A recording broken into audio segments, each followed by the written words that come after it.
145 degrees right at the end of that duct. Well, for many years now, I've been looking for the best way to provide heat here in the shop, especially in the winter, when you want to work in the shop and get some stuff done, but you don't want to be all gloved up and bundled up and freezing while you work. Now, I've tried a bunch of different ways to do that, using propane heaters, smaller ones like a little buddy heater, electric space heaters where I happen to be working. I was never really satisfied with any of those solutions, but I've been using one of the more expensive gas heaters. It's a Webasto in the RV for the last few years now, and I've had great success with it, and I figured why not try one of these cheap diesel heaters in the shop. I picked one up and I was really disappointed with this whole thing, and I had some major problems with it, and I was going to send it back, but I decided instead to tear it apart and try to make it work here. This is my second winter running with this system. I like the way that it ultimately came together, and I want to walk you through what I ended up doing, because it took some serious modification to come up with the right solution, and hopefully it gives you some ideas of something you can do. So this is the heater that I originally bought to try. Now this is one of those all-in-one units. Typically you just get the heater part, and it comes with all the other pieces that you need to install, like on a vehicle or something. And you need to tie into a fuel line. You need to route the exhaust, outside the vehicle, and you need to wire it up to a source of 12-volt power. I paid about $140 or so for this thing, compared to like the $1,000 I paid for the Webasto one on the RV. The all-in-one one seemed kind of interesting to try. It's got a little fuel tank at the top. It's got the heater part in the middle, and inside there is where the fuel pump and all that stuff is. But you still need to figure out where to route the exhaust. It still has exhaust that you don't want blowing into your space. So I hooked it up to a 12-volt source, and I put some diesel in the little tank. I fired it up, and it took a couple times for it to prime, but once it fired up, it seemed to be working. But the first problem that I had was that it was making this god-awful noise, like a wah, and I'm like, what the heck is that? I just got closer and closer, and then it seemed to be something was just rubbing. So this is my first problem. I ended up having to just shut it down, take it apart. I noticed that it was the fan. It was rubbing against the case, and the fan enclosure is just making all this noise. And it's just, the design of it was just really bad. What I ended up doing is just kind of cutting away some of the plastic and maneuvering it and kind of securing it in spots so that it stopped making that noise. So I was able to get it up and running, and it put out pretty decent heat. But after running it for a few hours, I went over to check it out, and there's this giant pool of diesel underneath it. So I'm like, what the heck? I had to then take the case apart and look at the fuel tank in there. I tried to fix that a few times. It would always leak. So I almost scrapped the whole thing, but I didn't, because the heater itself actually put out really good heat. I figured if I could just kind of re-engineer this whole thing, tear it apart, toss the whole all-in-one case thing, just throw it away, and just kind of use the heater and the other components that came with it, like the fuel pump and a few other things, I could get this to work and actually make it better than it was when I got it. I had a lot of extra parts from my heater install in the RV, and I used some of those things, but I also ended up buying a few things, better components, and ultimately I needed those things to make it work here in the shop. By the way, it's really cold outside, but I am warm and toasty right here because I got warm air blowing right on me right now, so it feels pretty comfy. All right, let's go check out the heater.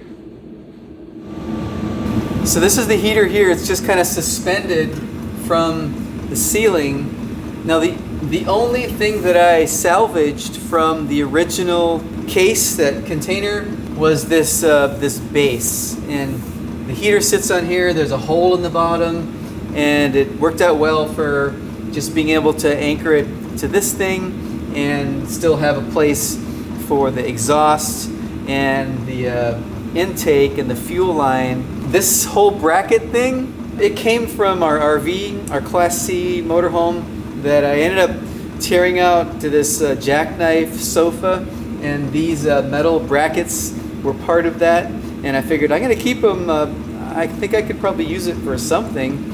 And it came in real handy for this. So I drilled some holes, and I was able to mount this base here to this bracket, and mount this bracket upside down here and attach it to the ceiling. It's very sturdy. The air actually gets sucked in from the back here. If I put my hand on the back, I can feel that that suction of the air, and it heats up in here and it blows out the other side. I'll show you this cheap little ducting I put together so I can get it all the way to the other end of the shop.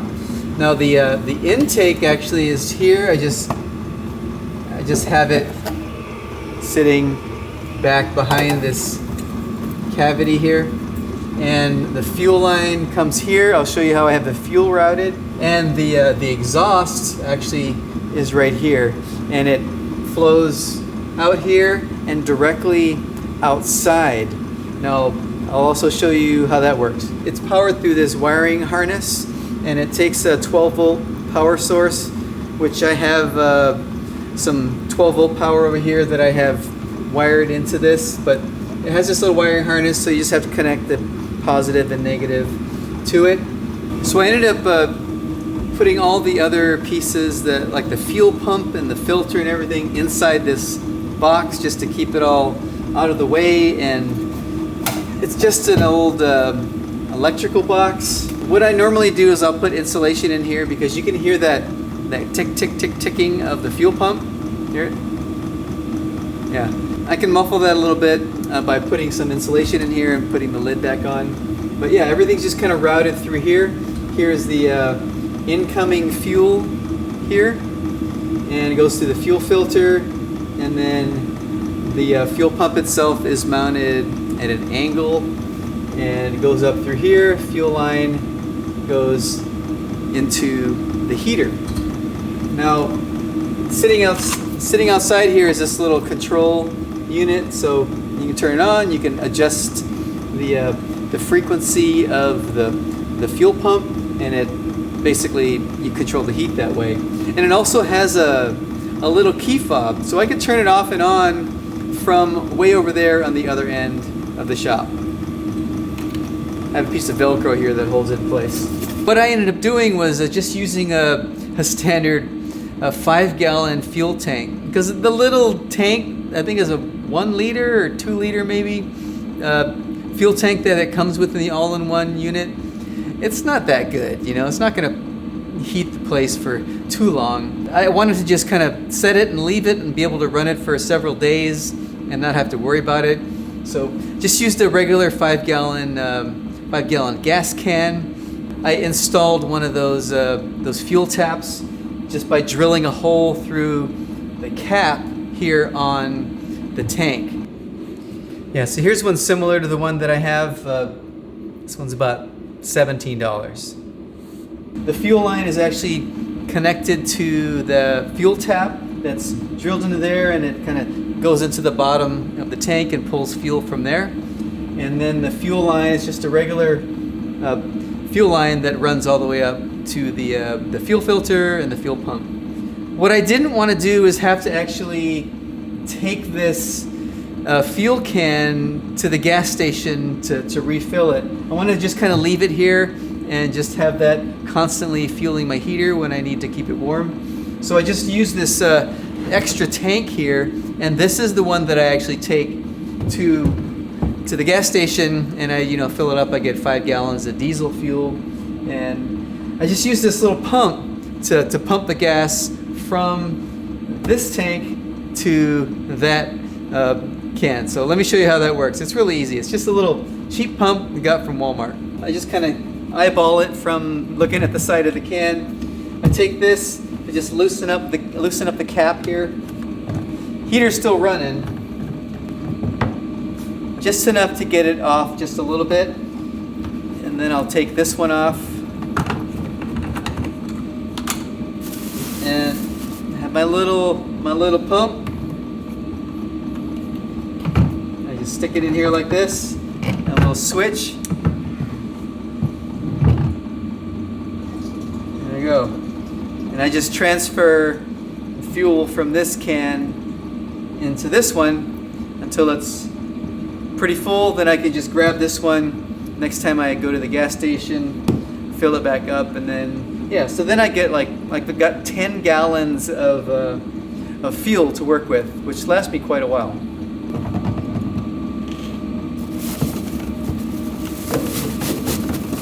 Stick it back here in this bag that has a little rag on the bottom. And put the caps back on.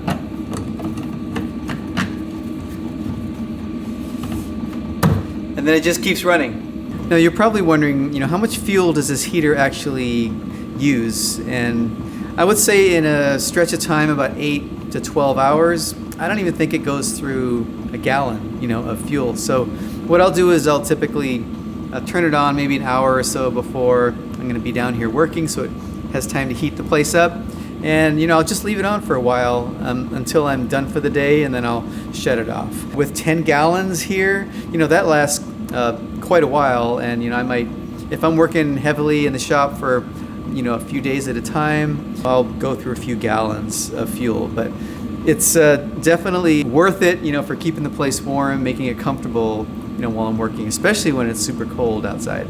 Now, one of the big things you're gonna have to figure out is how to get the exhaust from the heater outside. Now, some people will take this and they'll actually mount the heater outside and then duct it inside. So that's one option. I wanted to install it in here and then just kind of run the exhaust to the outside. For the heater to run as efficient as possible, it's best to have a really short exhaust line. I ended up replacing the original exhaust pipe that it came with a slightly nicer one that actually fit better.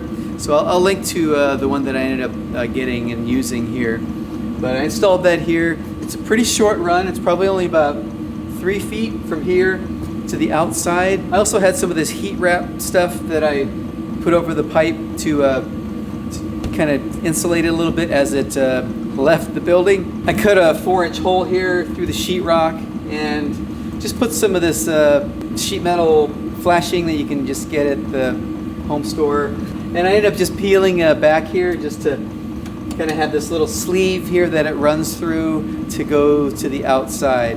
So if we take a look at the camera, and we can see that the pipe itself, even with the wrap on, it's pretty hot. 130, 96.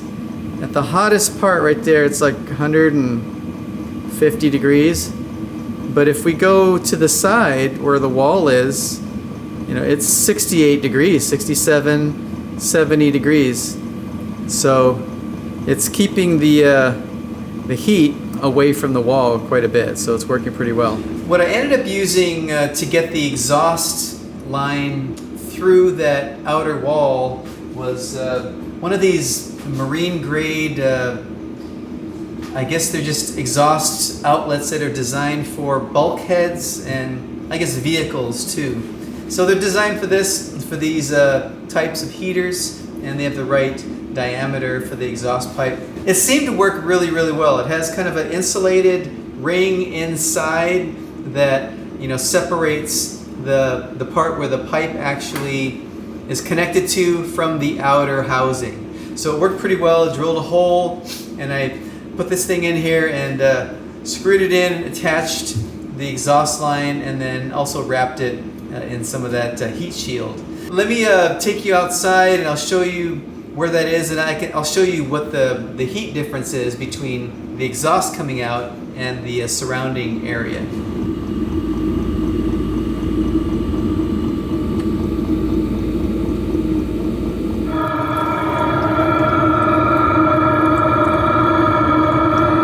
So I can easily touch this. It's cold actually right here, that hot on the sides. But yeah, right here in the middle, that exhaust is pretty hot. But it's cool to the touch on the outer part. Pretty hot in the middle, over 400 degrees. But as we move away, it's like 70.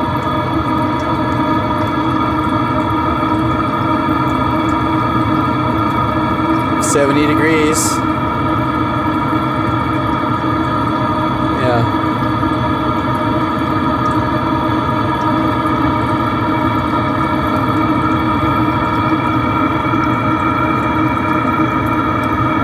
Back to the middle.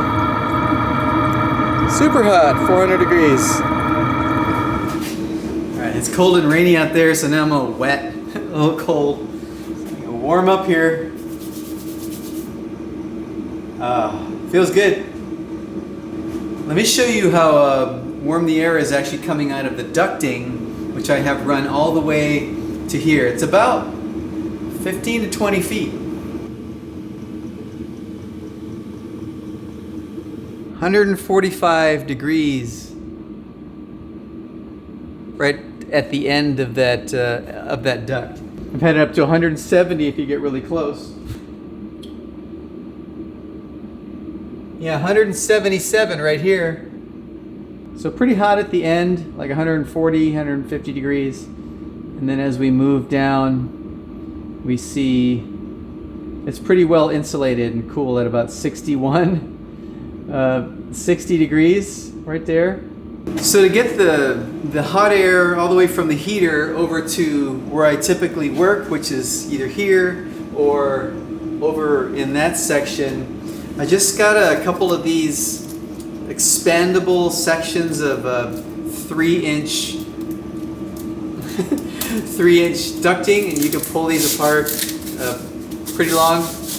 And I just connected that to the outlet of the heater, and I went ahead and wrapped it along the way with some Reflectix as well, so some insulated, that bubble wrap foil stuff, and that seems to keep the heat from dissipating from the ducting. And I just ran it all the way down here, and it's kind of crude, but it seems to work. And what I typically would do is that if I'm going to be here, you know, it's pretty warm, I'll enjoy a nice little blast of warm air on me. But if I'm going to be working in that side of the shop, I'll just take this and point it in that direction. So I just kind of move it around, and it just provides more heat in the area where I'm going to be. Now, the first few times I started using this setup, I was paying really close attention to the heat and making sure I didn't smell any exhaust or anything like that, and I didn't. Everything was great, and I was checking the temperature on the pipes and the surrounding area just to make sure that it wasn't heating up. And it didn't. It was actually fine. But one thing I did do just for some added insurance was pick up some of this. This is it's called Fire Guard. There's a few products like this, I guess, but this is just a fire retardant. And what I did is I grabbed some of this, I stuck it in the hole, and I just sprayed the heck out of all the surrounding surfaces in there and up and around. And also did the same thing on the outside of the wall. And I don't know, just some added insurance just in case, but I don't think I really needed it, but it's kind of nice to have this stuff around anyway. You know, like I said, this is the second winter, you know, with this setup. It's been much more comfortable here in the shop. You know, drop me a comment. Let me know if you've done something similar, or if you have any questions. You know, I'll be sure to put links to all the extra pieces that I picked up to retrofit this system and get it working in my shop. And I hope you got something out of this and enjoyed the video, but I think it's gonna do it for me for now, and I will see you in the next one. Take it easy.